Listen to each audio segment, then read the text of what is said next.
Hari ini saya mau bagikan satu firman Tuhan kepada kita semua. Judulnya adalah terbang tinggi di atas krisis. Kadang-kadang ketika kita mendengar kata krisis, yang muncul di benak kita selalu sesuatu yang tidak menyenangkan. Krisis sama dengan kemunduran, krisis sama dengan kejatuhan, krisis sama dengan kebangkrutan, krisis sama dengan pokoknya semua yang negatif. Semua yang menyebabkan kita jadi tidak suka dengan yang namanya krisis. Tapi hari ini firman Tuhan berbicara kepada kita semua bahwa tidak selalu yang namanya krisis akan menggulung kita sampai habis. Ada juga krisis yang bisa dipakai oleh Tuhan untuk membawa kita terbang tinggi. Oke, jadi saya berdoa krisis apapun yang sedang Anda alami saat ini dalam hidup saudara, krisis itu tidak akan menelan saudara habis. Tapi krisis itu diurapi Tuhan, dipakai oleh Tuhan, membawa Anda terbang tinggi. Boleh katakan amin. Ayo kita kasih tepuk tangan yang paling meriah buat Tuhan kita. Maleakhi pasalnya yang keempat, kita mulai dari ayat pertama terlebih dahulu. Bahwa sesungguhnya hari itu datang. Alkitab mencatat tentang hari itu. Jadi ada spesifik ya. Tentang satu hari secara khusus. Menyala seperti perapian. Maka semua orang gegabah. Dan setiap orang yang berbuat fasik. Menjadi seperti jerami. Dan akan terbakar oleh hari yang datang itu firman Tuhan semesta alam. Jadi ini krisisnya begitu luar biasa sekali. Sampai-sampai banyak orang yang jadi korban. Hangus, terbakar. Saya nggak tahu apa yang Anda alami pada saat ini. Tapi bisa jadi ada juga yang mengalami krisis yang menghanguskan sampai pernikahan saudara. Membakar, menghancurkan sampai keluarga saudara. Mungkin ada yang dihanguskannya di bidang keuangannya. Atau di bidang pekerjaannya. Atau mungkin ada juga yang sempat mengalami penurunan drastis dalam kehidupan rohani saudara. Mengalami penurunan. Dihanguskan, terbakar. Nah dicatat tentang hari itu. Di mana akan ada hari seperti kayak menyala seperti perapian. Sehingga banyak yang terbakar. Hangus di hari itu. Lanjutkan lagi. Sampai tidak ditinggalkannya akar dan cabang mereka. Coba Anda renungkan, kalau pohon katakanlah dipotong, tapi masih ada akarnya, berarti masih ada harapan dia akan tumbuh kembali. Tapi kalau ini dibakar sampai ke akarnya, secara manusia tidak ada lagi harapan. Secara manusia itu sudah hangus benar, habis benar, tidak ada lagi harapan. Nah kalau itu yang Anda alami saat ini dalam hidup saudara, krisis yang sedang terjadi dalam kehidupan saudara, saya mau ngomong Tuhan baik buat saudara, Tuhan punya rencana yang luar biasa dan ada janji Tuhan yang spesial buat Anda. Oke, mari kita perhatikan ayat yang kedua. Tetapi kamu yang takut akan namaku. Siapa di sini yang takut akan Tuhan? Siapa di sini yang respect sama Tuhan, hormat sama Tuhan, cinta sama Tuhan. Berarti janji ini buat saudara. Oke, kamu yang takut akan namaku, ini nubuatan saudara. Bagimu, bagi siapa? Saya. Bagimu akan terbit surya kebenaran.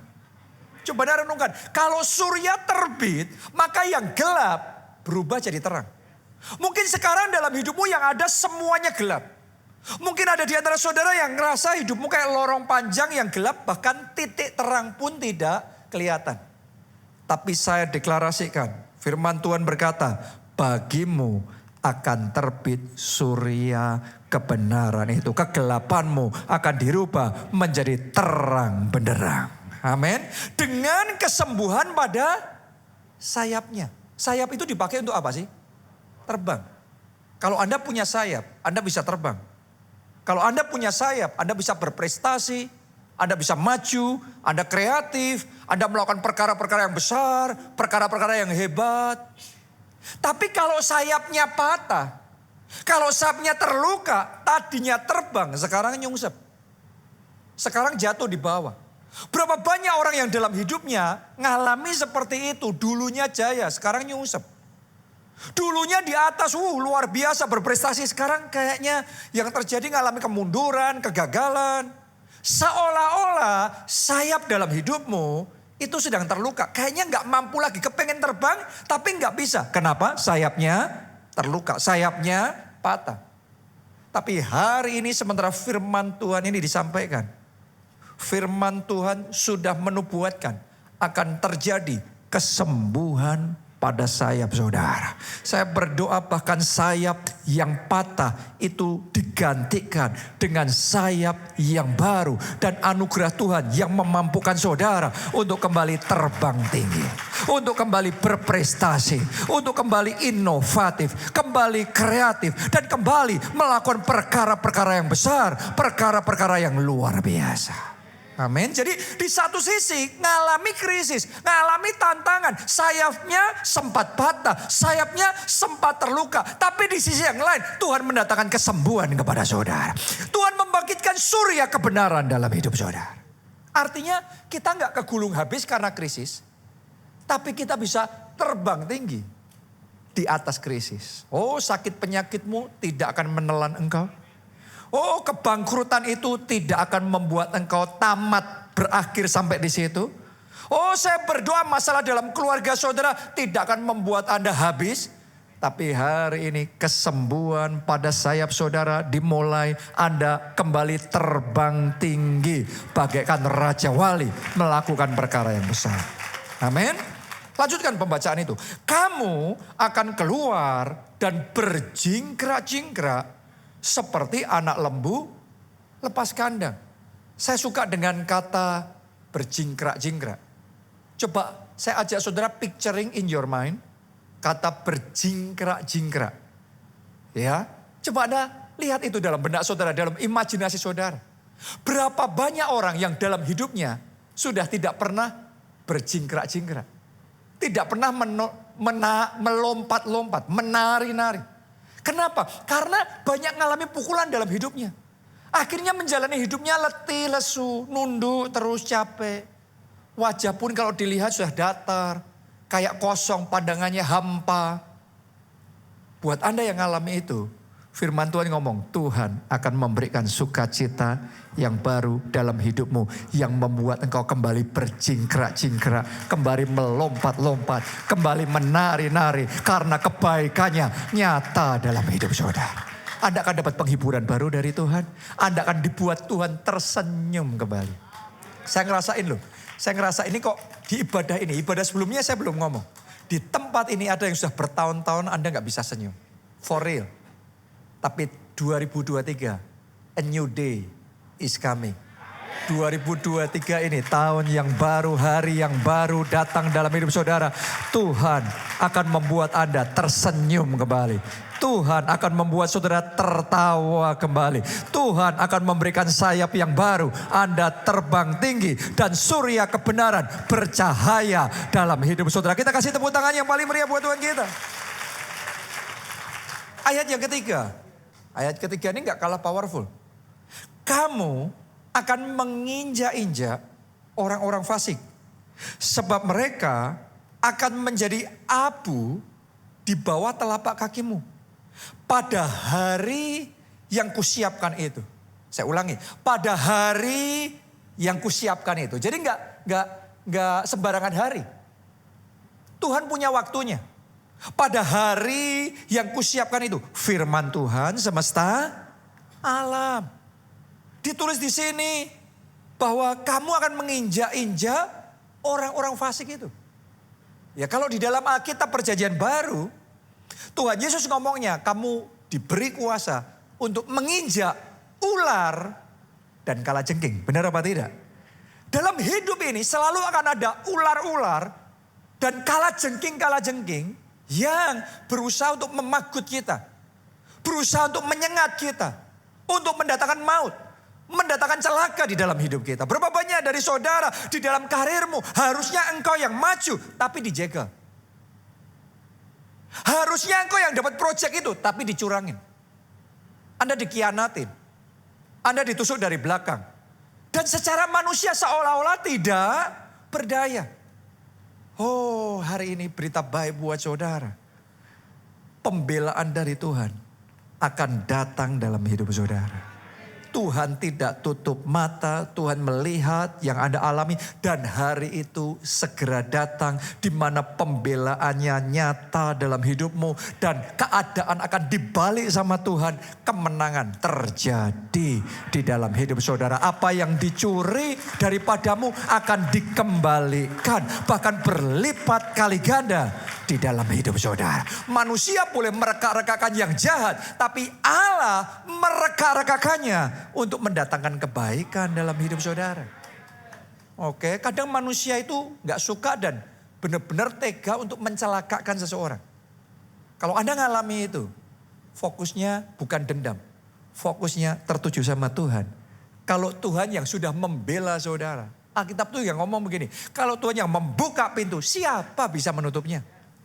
Kalau Tuhan yang menutup pintu buat lawan-lawan saudara, mana mungkin mereka membukanya?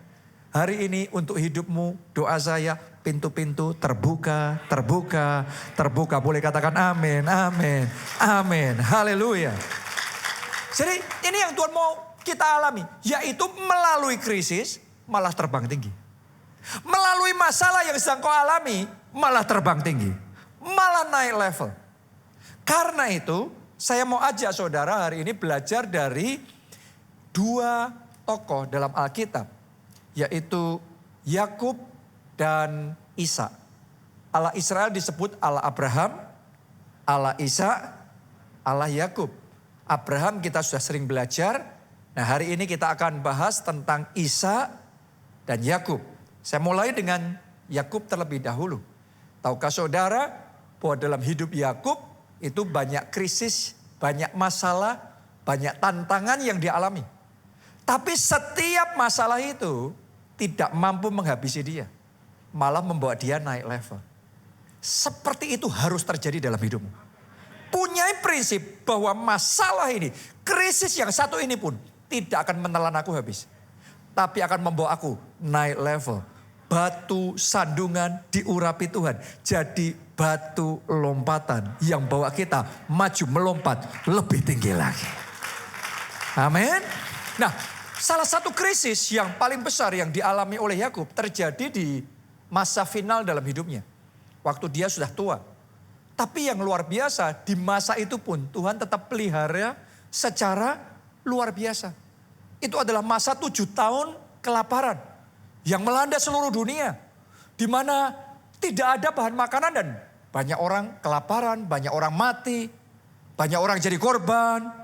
Tapi di saat yang susahnya luar biasa seperti itu, gagal panen dia juga mengalami tantangan besar ya tentunya dalam hidupnya. Tapi tetap ada pemeliharaan Tuhan yang luar biasa dalam hidupnya. Sehingga dia tetap bisa menyediakan makanan di rumahnya. Bahkan ketika persediaan habis pun dia bisa suruh lagi anak-anaknya beli bahan makanan lagi. Dia bawain uang double porsi. Dan dia ngomong kalau kurang bila perlu bayar double. Coba Anda renungkan itu. Masih bisa harus bayar double. Berarti di masa krisis pun dia tetap menikmati pemeliharaan Tuhan yang sangat ajaib. Saya berdoa keluargamu menikmati pemeliharaan Tuhan yang ajaib itu. Mau dunia gonjang ganjing dengan krisis apapun. Tapi saya percaya Jehovah Jireh. Allah yang menyediakan. Allah menyediakan buat hidupmu. Allah menyediakan buat keluarga saudara. Nah mari kita belajar apa rahasia Yakub. Sehingga dia bisa terbang tinggi di atas krisis. Yang pertama, Yakub fokusnya adalah pada jalan keluarnya. Bukan pada krisisnya. Nah saudara harus ngerti gini. Krisisnya sama, kitanya sama melalui krisis yang sama. Tapi hasilnya nanti kita habis atau kita malah naik level. Ditentukan fokusnya kita yang mana. Kalau fokusnya sama masalahnya, nyesek kita. Fokusnya sama krisisnya, sudah ngunci semuanya. Akhirnya habis. Tapi kalau fokusnya sama solusi, fokusnya sama jalan keluarnya, terbuka jalan buat saudara. Dan Anda akan melihat bagaimana Tuhan bertindak secara ajaib dalam hidupmu. Kita baca Kejadian 42, dimulai ayat yang pertama. Setelah Yakub mendapat kabar bahwa ada gandum di Mesir, dapat berita nih. Tiba-tiba handphonenya bunyi ting, dibuka WhatsApp, oh gandum di Mesir. Ya, berkatalah ia kepada anak-anaknya, mengapa kamu berpandang-pandangan saja? Lagi katanya, telah ku dengar bahwa ada gandum di Mesir. Pergilah ke sana dan belilah gandum di sana untuk kita, supaya kita tetap hidup dan jangan mati. Anda bisa melihat gak perbedaan antara Yakub sama anak-anaknya? Anak-anaknya dapat kabar yang sama, tapi cuma berpandang-pandangan. Cuma kayak datar. Sedangkan Yakub dapat kabar yang sama, ada gandum di Mesir. Harapan itu kelihatan hidup sekali. Ayo kita kejar, ayo kita cari lagi. Kadang-kadang saudaraku, dalam hidup orang, ketika kita berharap dikecewakan, lama-lama pengharapannya pupus. Kalau enggak dijaga, pengharapan bisa pupus. Mungkin itu yang mereka alami. Karena mereka dengar, di sini ada gandum, didatengin enggak ada. Di situ ada gandum, didatengin enggak ada. Kenapa? Itu musim kelaparan. Jadi ketika mereka dengar, di Mesir ada gandum. Mungkin anak-anaknya kayak sudah apatis. Kadang-kadang firman Tuhan bicara. Dalam Yesus ada pertolongan. Dalam Yesus ada kuasa yang tidak terbatas. Dalam Yesus ada kesembuhan. Dalam Yesus ada mujizat. Sebagian orang ngomong amin, tapi amin. Datar banget. Kayak cahaya pengharapannya sudah pudar. Orang kalau dalam hidupnya pengharapannya pudar, melalui krisis, dia nyungsep. Dia habis.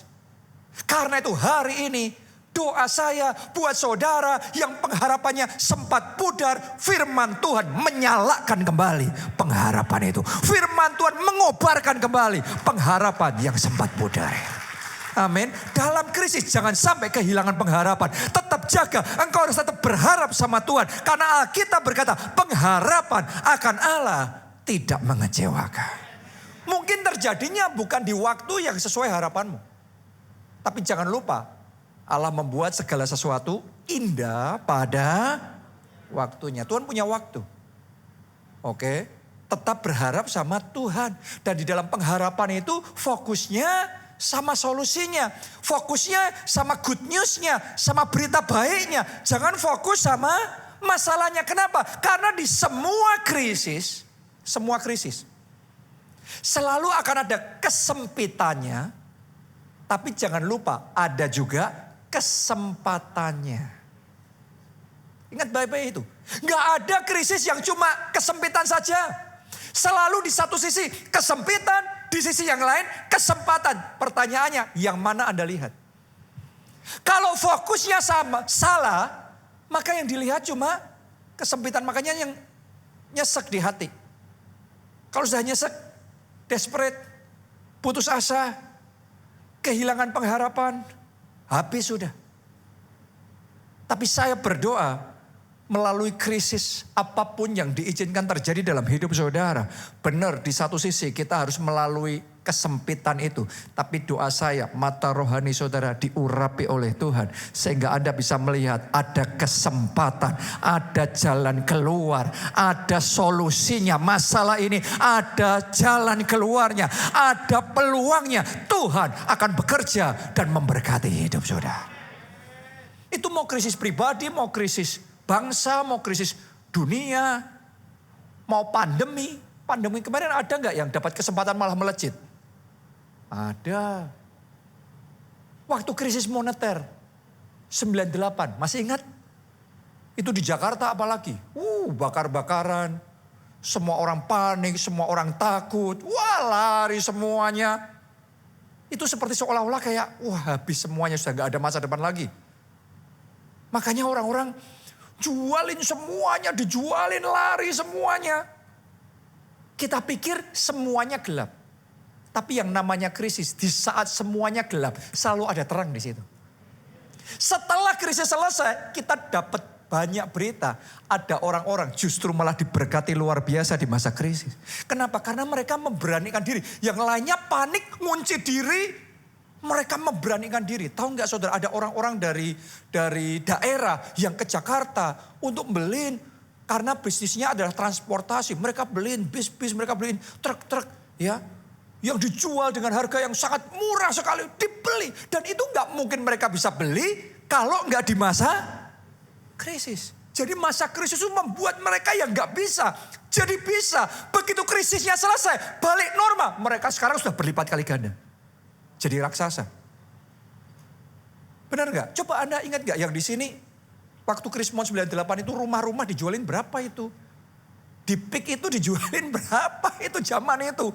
Saya dengar ada orang-orang yang di masa itu borongin beliin semua. Selesai kerusuhan lewat. Boom. Saya mau ngomong sama saudara, di setiap krisis selalu ada peluang. Selalu ada kesempatan. Anda dapat apa tidak dapat melihat peluang kesempatan itu tergantung. Kalau hati kita dicekamnya ketakutan, fokusnya salah, melihatnya masalah. Akhirnya kita hopeless. Tapi kalau saudara tertujunya sama Tuhan, saudara percaya bagi Tuhan tidak ada yang mustahil. Pasti ada solusi, pasti ada jalan keluar. Dengarkan baik-baik, Tuhan akan mengurapi saudara. Tuhan akan memberikan kreativitas. Tuhan akan berbicara dan engkau bisa mendengar. Dan di momen itu justru melalui krisis Anda terbang tinggi. Krisis kali ini pun diurapi Tuhan. Anda terbang tinggi. Anda naik level. Itu yang dilakukan oleh Yakub. Karena itu di masa krisis dia naik level. Bahkan yang luar biasa, Alkitab juga mencatat, melalui masa krisis tersebut, Yakub mau pindah dari tanah Kanaan, pindah ke Mesir. Coba Anda renungkan, Yakub itu sudah gak muda lagi. Dia sudah di babak final dalam hidupnya. Dan sudah puluhan tahun dia itu mapan di Kanaan. Rumahnya sudah di situ, puluhan tahun, kenalannya semuanya di situ. Berakar kuat, bisnisnya semuanya ada di situ. Coba saudara renungkan, orang kalau sudah dalam kondisi kayak gitu disuruh pindah, gampang apa susah? Susah. Tapi luar biasanya walaupun gak enak, walaupun susah, Yusuf pindah dari Kanaan ke Mesir di masa krisis. Dan yang luar biasa, di Mesir Tuhan berkati Tuhan berkati Yakub dengan Goshen. Itu tanah terbaik, paling subur di seluruh Mesir. Krisisnya masih berlangsung beberapa tahun. Sejak dia pindah ke Mesir, krisisnya masih berlangsung. Tapi di tengah krisis, dia tidak lagi kekurangan. Tetapi sekarang kelimpahan luar biasa. Jadi kadang-kadang Tuhan bekerjanya itu bukan menghentikan krisisnya. Tapi ngasih Goshen sama saudara. Kalau Anda berani meninggalkan zona nyaman, Anda berani ngikuti rema dari Tuhan, ngikuti petunjuk Tuhan, maka saat krisis masih berlangsung pun Tuhan bisa memberikan Goshen dan Tuhan bisa memberkati berlimpah-limpah. Amin. Haleluya. Tapi memang butuh kesediaan untuk meninggalkan zona nyaman. Kadang-kadang kita sudah nyaman sama the way we do our business. Cara kita mengerjakan pekerjaan kita, cara kita melakukan yang kita lakukan, habit kita tiap hari ya sudah kayak gini dan kita menjalani ritme yang sama. Tapi Anda harus ngerti, dunia ini berubahnya cepat sekali. Kalau saudara nggak ngikuti perkembangan di dalam perubahan dunia ini, Anda akan ketinggalan karena itu krisis terjadi. Berapa banyak orang yang dalam situasi yang seperti itu? Saya tanya sama saudara, siapa yang 5 tahun lalu sudah meeting pakai Zoom? Nggak ada. Padahal teknologinya sudah ada. Tapi nggak dipakai. Baru mulai pandemi, tiba-tiba semua orang dalam sekejap meeting pakai Zoom. Sekarang setiap saat kita meeting pakai Zoom. Sekian tahun yang lalu nggak ada. Sekarang setiap orang pakai Gojek, pakai Grab, Tokopedia, Shopee. Saya nggak di-endorse saudara ya. Oke. Ya. Tapi perubahan itu cepat sekali. Anda dulu belinya di toko itu bayarnya cash, sekarang klik, klik, klik, klik. Sehingga Anda pindah juga. Anda sendiri berubah, cara saudara beli berubah, tempat di mana saudara beli berubah, cara saudara dapat informasi berubah. Kalau toko-toko, tempat-tempat yang tadinya melayani saudara, dapat bisnis saudara, tidak berubah, mereka kehilangan. Artinya sama, kalau kita nggak berani berubah, kita juga ketinggalan. Kita sudah nyaman dengan apa yang kita lakukan, rutinnya, ritmenya kita sekian lama sudah begitu nyaman. Dan kita nggak sadar, dunia sedang berubah. Jadi hari ini, saya mau ngomong sama saudara anak-anak Tuhan, sementara dunia berubah begitu cepat, kita tidak boleh ketinggalan. Kita harus siap untuk belajar hal-hal yang baru. Kita harus mau ketemu dengan orang-orang yang baru, membangun networking yang baru, untuk memperlengkapi diri kita dengan skill-skill yang baru, pengetahuan-pengetahuan yang baru, belajar cara-cara yang baru. Dan di situ Tuhan akan memberkati saudara dengan Goshen saudara. Waktu saya selesai sekolah Alkitab dari Amerika, saya balik ke kota kelahiran saya di Solo. Tuhan mulai tuntun saya untuk merintis gereja di Jogja. Nah, itu bukan sesuatu yang enak buat saya, karena jauh lebih nyaman saya ada di Solo. Kenapa? Karena Pak Obaja, gembala kita, orang tua saya, sudah memimpin gereja di Solo dan gereja itu sudah maju, berkembang. Dan coba Anda lihat, anak-anak pendeta gereja yang sudah maju, besar, berkembang. Berapa banyak sih yang terus mau memulai sendiri dari bawah. Kebanyakan akan tetap ada di situ. Jadi buat saya, untuk saya meninggalkan Solo dan kemudian ke Jogja memulai yang baru, itu bukan sesuatu yang nyaman. Itu perjuangan, banyak tantangannya juga. Banyak masalahnya juga. Dan sekalipun itu tuntunan Tuhan, tidak langsung begitu memulai di Jogja, terobosan terjadi. No, banyak masalahnya. Kadang-kadang orang itu berpikir setiap kali kita ngikuti tuntunan Tuhan, semuanya dilancarkan. Belum tentu. Anda boleh saja berjalan dalam tuntunan Tuhan dan masalah demi masalah terjadi dalam hidup saudara. Tapi di momen itu imanmu harus tetap teguh untuk pegang rema Tuhan dalam hidupmu. Dan terus berjalan sesuai dengan rema yang pernah Dia berikan di dalam hidup saudara. Amin. Dan itu yang saya lakukan terus. Sampai di satu titik, singkat cerita, terobosan terjadi di Jogja. Tuhan memberikan Goshen kepada saya. Ada terobosan, ada kemenangan, ada lompatan yang besar. Tapi ternyata saya belajar berjalan bersama Tuhan. Goshennya nggak cuma satu. Karena Tuhan akan bawa kita from Goshen to Goshen. Oke? Dari Goshen satu ke Goshen berikutnya. Yang lebih indah, yang lebih besar, yang lebih luar biasa. Setelah di Jogja maju, tiba-tiba Tuhan ngomong sama saya, sekarang pindah Jakarta. Padahal di Jakarta gereja kita baru tutup. Lah, Goshennya di mana? Sudah 10 tahun operasional, gak jalan, tutup. Saya sekarang diutus untuk memulai yang baru. Itu gak enak. Karena di Jogja sudah nyaman, sudah mapan, berkembangnya kenceng. Sekarang disuruh ninggalin, memulai dari bawah. Waktu itu saya memulai ada Kobudi itu. Ya, itu pertama kali kumpul di ruko itu kelihatannya sekitar 5 orang ya. Waktu itu. Memulai dari bawah lagi. Aduh, di Jogja kita sudah jadi salah satu. Atau kalau yang paling besar di sana. Sekarang di sini memulai lagi dari bawah. Dan semua yang namanya perintisan itu butuh perjuangan yang besar. Jadi kadang-kadang yang kelihatannya indah belum tentu rencana Tuhan. Yang kelihatannya buruk belum tentu Tuhan tidak punya rencana di situ. Ketika saya memulai itu kayaknya aduh. Tapi saya mau ngomong sama saudara.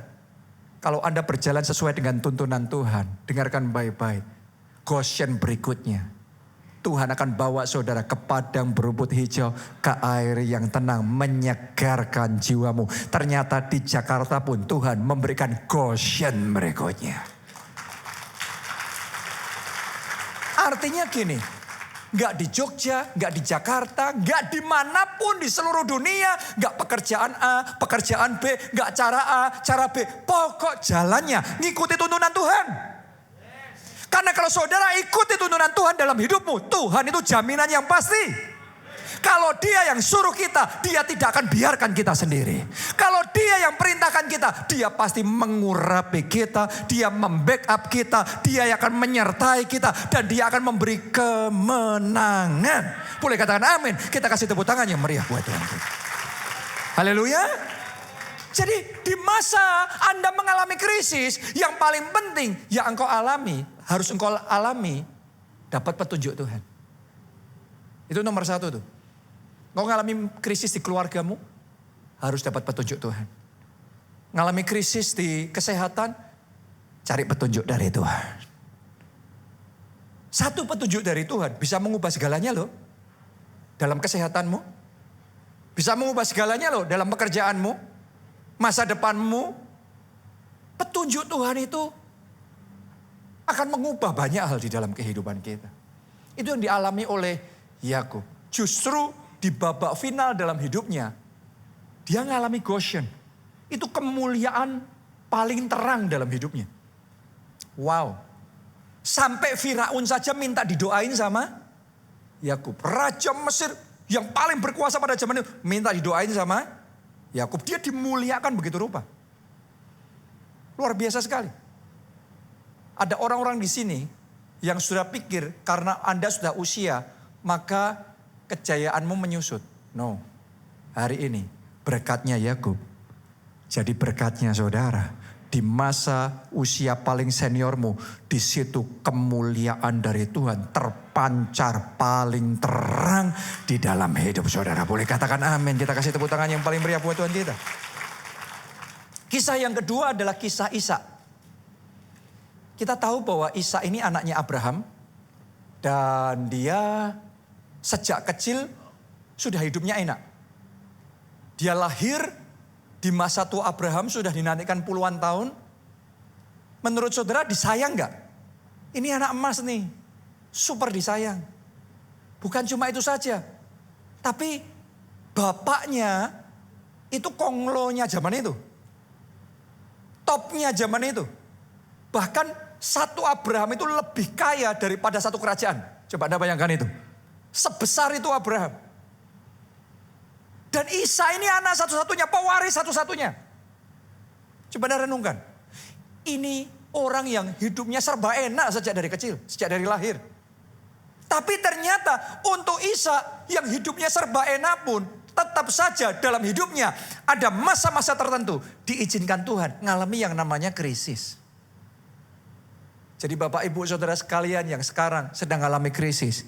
Krisis itu terjadi pada semua orang. Bukan cuma saudara, semua orang. Sekaya apapun, sepowerful apapun, setinggi apapun jabatannya.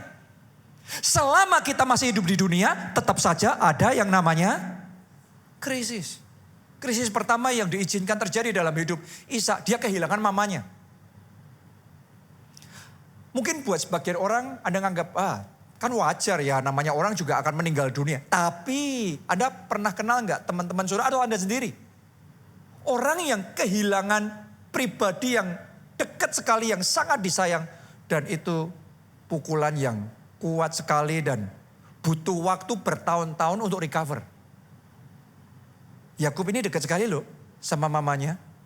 Dan dia kehilangan itu. Bukan cuma kehilangan mamanya. Setelah itu dia juga kehilangan papanya. Dia kehilangan Abraham. Abraham juga meninggal dunia. Padahal Abraham selama ini jadi figur yang selalu mengayomi dia. Sekarang sudah gak ada lagi yang mengayomi dia. He is on his own. Dia sekarang kayak harus berjuang sendiri. Dulu kalau ngadepin masalah, dia selalu bisa balik sama Abraham. Dan konsultasi minta petunjuk Abraham. Sekarang minta konsultasi siapa? Dia kayak harus berjuang sendiri. Siapa di sini, saudara yang sekarang sedang merasa dalam hidupmu kayak berjuang sendiri. Keluarga, teman-teman yang kau harapkan, di mana mereka?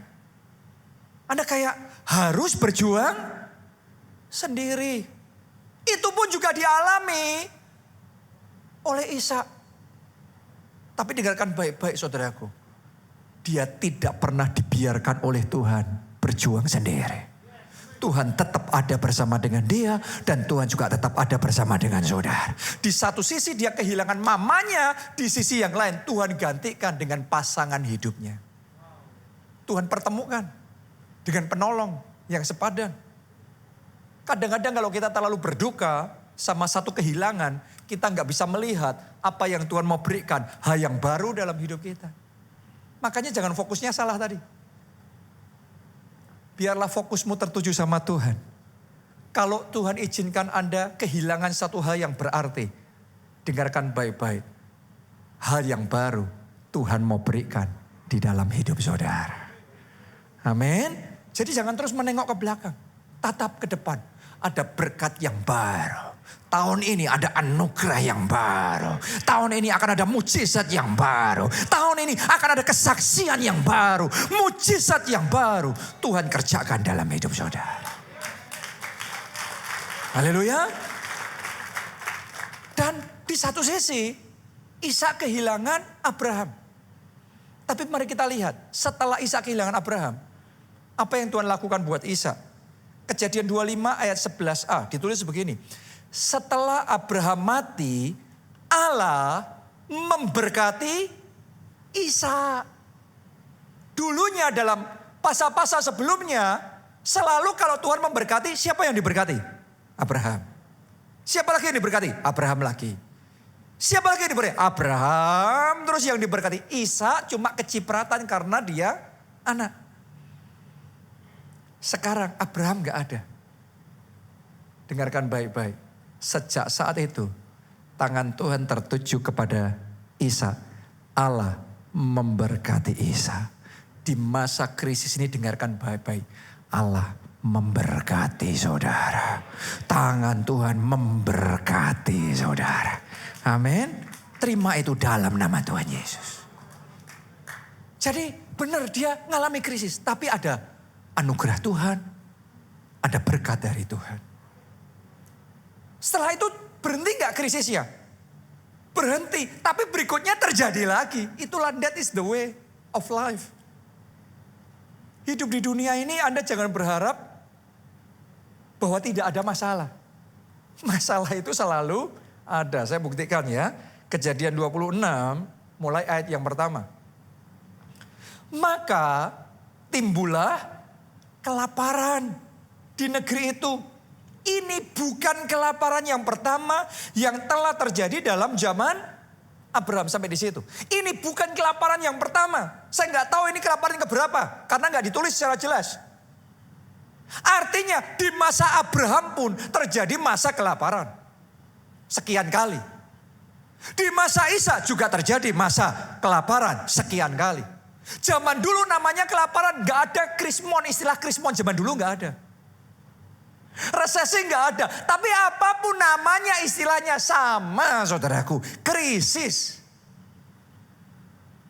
Abraham juga ngalami, Ishak juga ngalami, Yakub juga ngalami. Jangan heran, saudara dan saya juga ngalami juga. Jadi krisis itu jangan membuat kita kaget. Karena selama hidup di dunia selalu akan ada krisis. Tapi mulai hari ini lihatlah krisis sebagai kesempatan yang Tuhan berikan untuk memberkati hidup saudara. Kesempatan yang Tuhan berikan untuk saudara bisa naik level, lebih maju lagi bersama dengan Tuhan. Lanjutkan. Sebab itu Ishak pergi ke Gerar kepada Abimelek, raja orang Filistin. Lalu Tuhan menampakkan diri kepadanya serta berfirman, janganlah pergi ke Mesir. Loh, tadi kalau Yakub Tuhan yang bawa ke Mesir. Tapi sama Ishak jangan pergi ke Mesir lah. Yang mana yang benar? Saudara harus tahu bahwa rema Tuhan untuk setiap musim itu spesifik. Rema Tuhan untuk bangsa Israel ngalahkan Yeriko diputerin. Benar nggak? Tapi untuk ngalahin bangsa yang lain nggak ada diulangi lagi diputerin.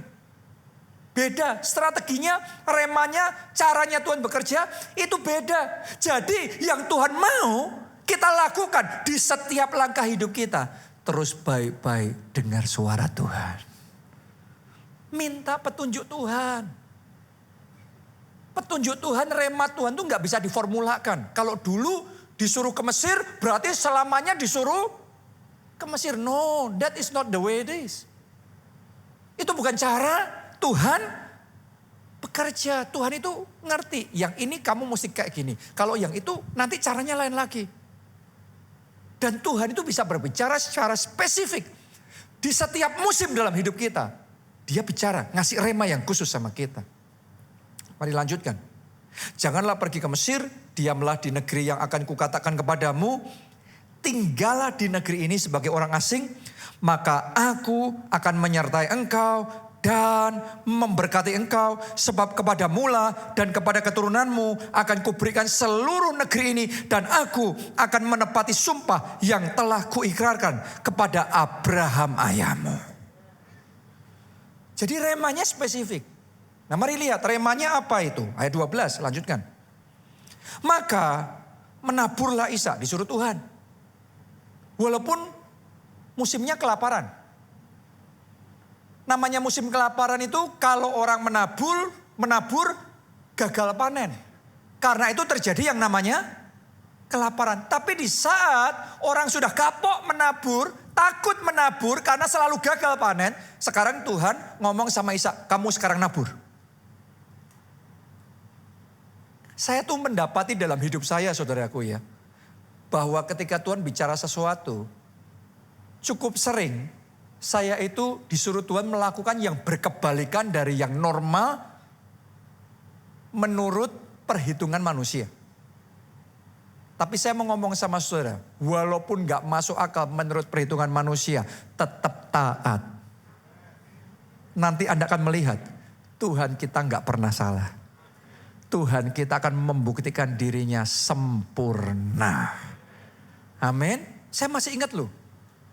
2020 itu kan waktu Indonesia lockdown. Pandemi itu kayak dunia mau kiamat aja. Seolah-olah pengharapan semua orang sirna. Dan semua proyek rencana ditunda, dibatalkan. Pembangunan di seluruh Jakarta berhenti. Tapi di masa seperti itu tiba-tiba Tuhan bicara dalam roh saya. Proyek pembangunan gedung gereja di PIK, lanjutin tendernya. Itu kan gak masuk akal. Padahal para pakar ngomong berhemat. Berhemat. Tuhan ngomongnya sama saya, jangan hemat, panjangkan talinya. Lah, yang mana yang benar? Bingung kan? Tapi karena kita nurut sama Tuhan, kita jalankan tender. Di saat semua kontraktor nganggur karena proyeknya dihentikan semuanya. Sekarang semua berlomba-lomba ngasih best price sama kita. Jadi kita benar-benar dapat best price beneran. Dan itu di titik paling rendah, paling pesimis. Kita dapat harga mujizat. Ya sudah kita cuma melangkah gitu. Kita nggak ngerti apa yang bakal terjadi. Nggak ada yang bisa memperkirakan. Zaman itu orang beli minyak aja harganya minus. Loh apa ada? Baru kali itu terjadi dalam sejarah, beli minyak bukannya bayar malah dibayar. Itu pernah terjadi loh, 2020.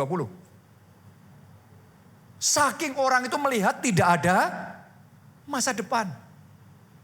Tapi Tuhan ngerti masa depan itu seperti apa. Makanya Tuhan ngomong lanjut. Manusia kalau sudah takut, wah takut. Tuhan ngomongnya lanjut. Begitu 2021. Begitu 2022, ternyata inflasi naik gila-gilaan. Proyek yang sama, oleh kontraktor yang sama, di lokasi yang berbeda. Saya dikasih informasinya 300%, 3 kali lipat. Itu kalau kita nggak ngikuti Tuhan, mungkin kita nggak sanggup. Mungkin itu bisa mangkrak. Tapi karena Tuhan bicara dan kita mau nurut, ternyata yang benar tetap Tuhan. Dia maha tahu, dia tahu apa yang terjadi. Walaupun ngikuti Tuhan itu di awal kayaknya dibodoh-bodohin. Tapi akhirnya kita yang ketawa. Kalau sudah jadi kayak gini kita gantian yang ketawa. Tapi waktu itu kita dianggap konyol banget di masa kayak gitu. Semuanya perhitungan. Harusnya berhenti, pakar ngomong berhenti. Tapi kita sendiri yang lanjut, yang jalan. Saya berdoa Tuhan mengurapi telinga rohani saudara. Sehingga Anda bisa peka dan Anda bisa mendengar suara Tuhan. Dan dapat petunjuk dari Tuhan untuk melakukan apa yang harus Anda lakukan di masa krisis yang sedang terjadi di dunia atau dalam hidup saudara. Amin. Karena itu kuncinya. Dengar dari Tuhan, dapat petunjuk Tuhan, itu kunci. Ikuti itu. Balik ke Yakub ya. Di masa krisis, di saat gagal panen semuanya, Tuhan suruh nabur Ishak. Maka menaburlah Ishak di tanah itu. Dan dalam tahun itu juga, ia mendapat hasil 100 kali lipat. Saya berdoa Anda mendapat tuaian 100 kali lipat. Kemenangan 100 kali lipat. Berkat 100 kali lipat. Dilipat kali gandakan oleh Tuhan. Semua yang ada di tangan saudara dibuat 100 kali lipat.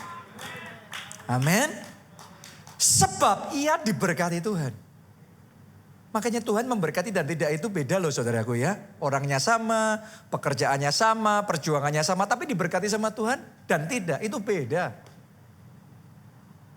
Ayat 13, dan orang itu menjadi kaya.